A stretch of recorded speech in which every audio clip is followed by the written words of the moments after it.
And it looks like Sydney Rowing Club have blasted out of the blocks. An incredibly aggressive start from them.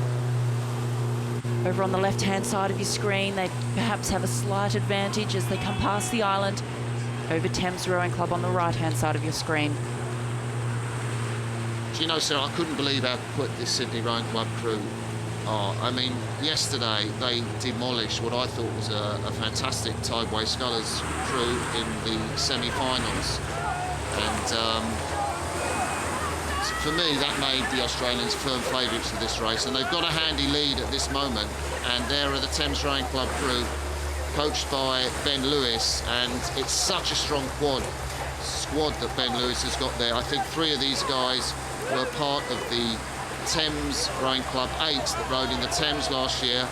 Didn't quite win that event, and Thames are desperate for a win, but they're not going to get one in the Britannia Challenge Cup if the Australians go on at this pace, Sarah. Look at the start there from Sydney Rowing Club. They've been in great form all season. They won this event at the National Championships and the New South Wales State Championships under the new Sydney Rowing Club head coach, Donovan Check.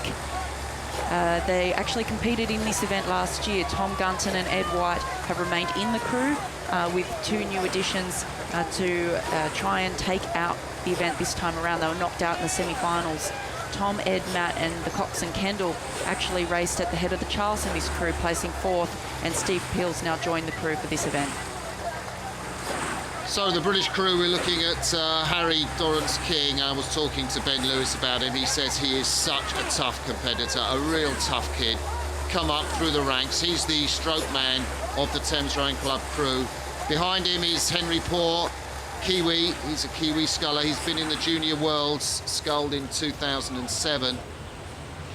And then, of course, there's Charles Herbert and Nick Turnbull, the bowman. He's that little black dot furthest away from us on the right-hand side. Nick Turnbull, of course, used to row with Abingdon School, who we see here so often at Henley. But the story, sadly for Thames Rowing Club, is not about them.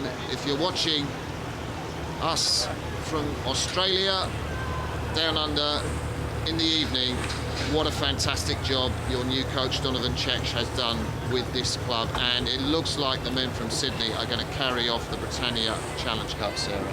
Yes, they're always going to be the crew to beat in this event. I've seen them race a couple of times domestically this year, and they've just been so incredibly strong, making pretty easy work of the Sydney Uni Rowing Club in this event at the Nationals, which is no mean feat, given the number of internationals and Olympic medalists at the Sydney Uni Boat Club. So Sydney Rowing Club have been the inform crew back home all season, and here they are to try and go one better from last year, where they got knocked out in the semi-finals, and take home the Britannia Challenge Cup. As we look from the drone shots there, you can get an idea of just how much in the centre of the course the Sydney Rowing Club crew are. And Kendall Brodie, the Cox, well, I wonder if she's just focused on her race, or maybe if she moves out, do you think she could send down a few of those puddles? The puddles on the left-hand side of the blades are the sort of swirls the blades make, and if the other crew feels the wash of them, it can kind of knock them off. And Kendall Brodie, she's lying down in the bows. You could hardly see her, of the Sydney Rowing Club crew, steering them, well, down the middle of the course there. I know in match racing we always spoke about, and particularly when I raced here in 2011, that if we could get the advantage and get a handy lead, kind of push the boundaries a little bit and try and get over into the middle of the course. Obviously you don't want to encroach into the lane of your competition, but certainly it is a disadvantage to be rowing in the wash of a leading boat. So you do tend to push those boundaries a little bit. It's all part of match racing, it's all part of the tactics. So I'm sure that it would have been a plan that once they got ahead, to just move over into the middle as much as they can and make life a little bit more difficult for Thames Rowing Club. Certainly no slouches. They were winners of the Senior Cox Fours at the Marlow Regatta in the lead up to this event. They've been consistently semi-finalists in the Thames Challenge, the Wyfold Challenge over the last few years, but now racing the Britannia Challenge Cup. But they are no match for Sydney Rowing Club, who are really several lengths clear now at this stage. Sarah, I'm going to ask you, we've had a few pretty easy verdicts, haven't we? We had the previous race was a dominant victory. We had a dominant victory for Nearhouse in the Thames Cup. I mean, why do you think we're seeing such big margins at this stage of the regatta, the finals? Normally, I'd be expecting to see a close race like the Visitors Challenge Cup, which was the first one off. It is really interesting and something that I wasn't quite prepared for, but I think it really starts to show some of the calibre of some of these crews. I mean, these men that we've seen in this event and in the Nearhouse boat, you know, they're athletes who are looking to vie for the national team. They're setting records on the ergo, they're winning national championships back home, and we have so many international crews here. I think 10 from Australia, 59 from the US, several from Germany, the Netherlands, and the calibre of those teams is incredibly high. And I think one of the things that we'll talk about there, as you see the Sydney Rowing Club crew stroked determinedly by Matt Dignan. He's closest to you with his cat back. He's got a real heave at the finish, hasn't he? He just yanks his body as the blade comes in.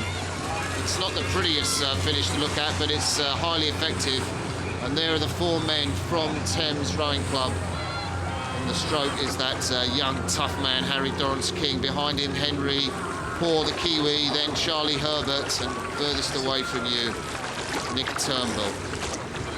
And as they're coming past the enclosures now, it's Steve Peel, Tom Gunton, Ed White, Matt Dignan, and the coxswain Kendall Brodie from the Sydney Rowing Club. They dominated it from the first stroke.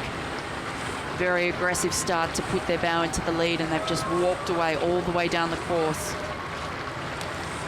So, there are the packed enclosures, and if you're watching this, it'll be probably for the first time down in Australia, perhaps in Sydney, where it's dark now, but we're bringing you the amazing pictures from the world's toughest regatta, Henley Royal Regatta, and its Sydney Rowing Club. This outstanding 4 who have really dominated this event. No disrespect to their opponents, Thames Rowing Club, some 4 or 5 lengths behind. But it's the Australians who win the Britannia Challenge Cup. They gave it their all, and they are delighted, understandably. Fantastic for Sydney. They sent 4 crews over, the biggest contingent the club sent, 2 into the finals and 1 victory. So Thames Rowing Club crossed the line. Credit to them, a fantastic job by their coach Ben Lewis. They knew they were up against it, and I thought they rode a brilliant race.